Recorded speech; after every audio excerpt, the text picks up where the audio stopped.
سلام ولا سر ديني كين بمري خواص الله عليه وسلم بلام آية وايا بفعلي زور كزي لسر ديني ملاكانا سر ديني الشيخ كان زور كزي لسر ديني حزب كان هلا من عليها حزبك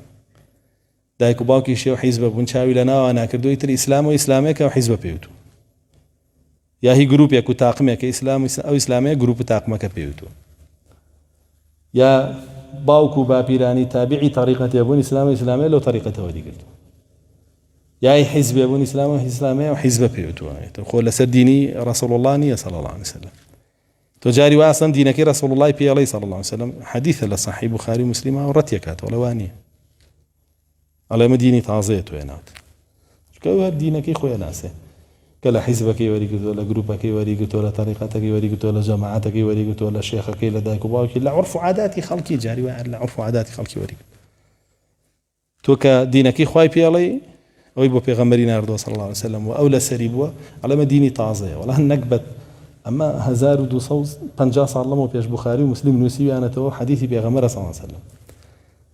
بەڵام ئەوی باو باپیرانی تۆ ئەوەی ناگاتە 100 ساڵ لەمەوە پێش ئەوەی تۆ دینی تازەیە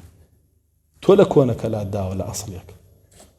چیدە سەر دینێکی دروست کراوە کە بۆیان دروست کردی جا وەرە ئەگەر لەسەر ئیسلامێ بی یەهود و نەسارا بۆی داڕشتبی کوفری عالەمی بۆی داڕشتبی ئەلمانیەت بۆی داڕشتبی قوربە سەریەوە هیچ نامێنێتەوە